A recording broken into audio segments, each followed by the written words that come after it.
नमस्कार। कभी सोचा है कि भारत को इतना खास क्या बनाता है? आज हम सिर्फ कुछ फैक्ट्स की बात नहीं करेंगे, नहीं, बल्कि हम उन कहानियों को जानेंगे जो भारत के सबसे बड़े और सबसे पहले होने के पीछे छिपी हैं। ये एक ऐसा सफर होने वाला है जो आपको सच में हैरान कर देगा। लेकिन आगे बढ़ने से पहले एक सवाल पर जरा रुकते हैं। किसी भी देश की महानता का पैमाना आखिर होता क्या है? क्या ये सिर्फ जमीन का एक टुकड़ा है, या फिर सदियों का लंबा इतिहास, या फिर वहां के लोगों का जज्बा? भारत की कहानी में ना इन सभी सवालों के जवाब छुपे हुए हैं। तो चलिए अपनी यात्रा की शुरुआत करते हैं भारत की जमीन से। एक ऐसी धरती जो अपने आप में एक महाद्वीप जैसी है। एक ऐसी जगह जहां कुदरत ने अपनी पूरी ताकत का प्रदर्शन किया है। जरा सोच कर देखिए, एक ही देश में दुनिया का सबसे बड़ा डेल्टा है सुंदरबन, जो रॉयल बंगाल टाइगर का घर है। यहीं पर बंगाल की विशाल खाड़ी भी है। एक तरफ मेघालय का मौसिनराम, जहां दुनिया में सबसे ज्यादा बारिश होती है, तो दूसरी तरफ कश्मीर में मीठे पानी की बेहद शांत वुलर झील। ये विविधता ही तो भारत की असली पहचान है। ये नंबर देखिए, 3,42,239 वर्ग किलोमीटर। ये सिर्फ एक आंकड़ा नहीं है, ये भारत के सबसे बड़े राज्य राजस्थान का एरिया है। अंदाजा लगाने के लिए बताएं तो ये जर्मनी या वियतनाम जैसे कई देशों से भी बड़ा है। सोचिए, सिर्फ एक राज्य। और हाँ, भारत की कहानी सिर्फ जमीन तक ही नहीं है। यहाँ की नदियाँ इसकी जीवन रेखा है। और इसी गहरे रिश्ते का सम्मान करते हुए भारत ने पवित्र गंगा नदी की डॉल्फिन को अपना राष्ट्रीय जलीय जीव घोषित किया है। इस विशाल भूमि पर सिर्फ प्रकृति ने ही अपनी छाप नहीं छोड़ी, बल्कि सदियों के इतिहास ने भी अपनी कभी ना मिटने वाली कहानी लिखी है। चलिए अब उन मील के पत्थरों को देखते हैं जिन्होंने भारत की तकदीर को हमेशा हमेशा के लिए बदल दिया।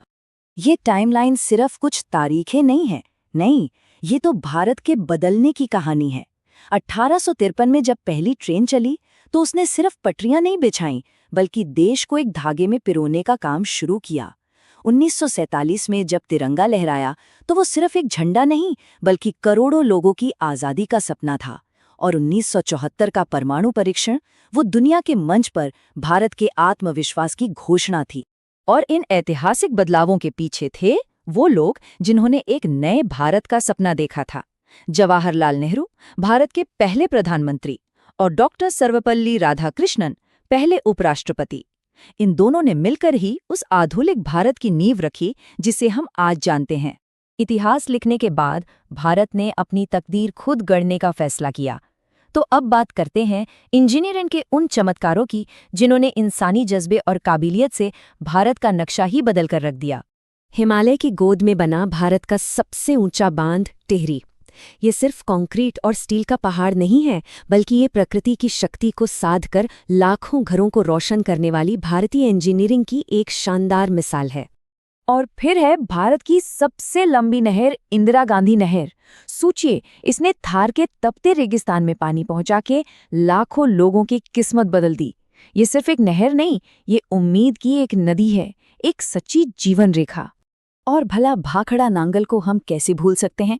ये भारत की सबसे बड़ी नदी घाटी परियोजनाओं में से एक है, जिसने एक ही समय पर खेतों को पानी दिया और कारखानों को बिजली। इसी ने तो भारत के कृषि और औद्योगिक विकास की नींव रखी थी। लेकिन भारत की उड़ान जमीन पर नहीं रुकी। राकेश शर्मा के रूप में ये सितारों तक पहुंच गई। जब उन्होंने अंतरिक्ष से कहा, सारे जहां से अच्छा, तो उन्होंने सिर्फ एक वाक्य नहीं कहा, बल्कि करोड़ों भारतीयों की उम्मीदों को आवाज दी।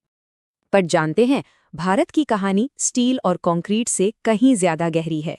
इसकी असली पहचान तो इसकी हजारों साल पुरानी संस्कृति और विरासत में छिपी है। चलिए भारत के दिल की धड़कन को महसूस करते हैं। दिल्ली के दिल में शान से खड़ी जामा मस्जिद। ये न सिर्फ भारत की सबसे बड़ी मस्जिद है, बल्कि मुगल वास्तुकला का एक ऐसा शाहकार है जहां आज भी हजारों लोग सुकून की तलाश में आते हैं। अब चलते हैं कोलकाता, जहां भारत का सबसे बड़ा संग्रहालय यानी इंडियन म्यूजियम है।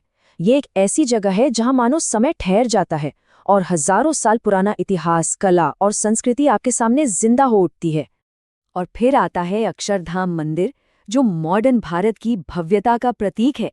ये सिर्फ भारत के सबसे बड़े मंदिरों में से एक नहीं, बल्कि एक ऐसा अजूबा है जहां प्राचीन भारतीय शिल्पकला और आधुनिक तकनीक का संगम देखकर हर कोई दंग रह जाता है। और इस सारी विविधता को एक साथ बांधने के लिए भारत का एक अनूठा प्रशासनिक ढांचा है। आज यहाँ 8 केंद्र शासित प्रदेश हैं, जो सीधे केंद्र सरकार द्वारा शासित होते हैं, जो विविधता में एक और उदाहरण है। तो हमने जमीन से लेकर आसमान तक और इतिहास से लेकर इंजीनियरिंग तक भारत की महानता की कुछ झलकियां देखीं। लेकिन ये कहानी यहाँ खत्म नहीं होती। ये तो बस कुछ पन्ने थे। सवाल ये है कि इस महान राष्ट्र की कहानी का अगला अध्याय क्या होगा? भविष्य में भारत कौन सा नया सबसे बड़ा या पहला कीर्तिमान स्थापित करेगा? इसका जवाब आने वाला वक्त ही देगा।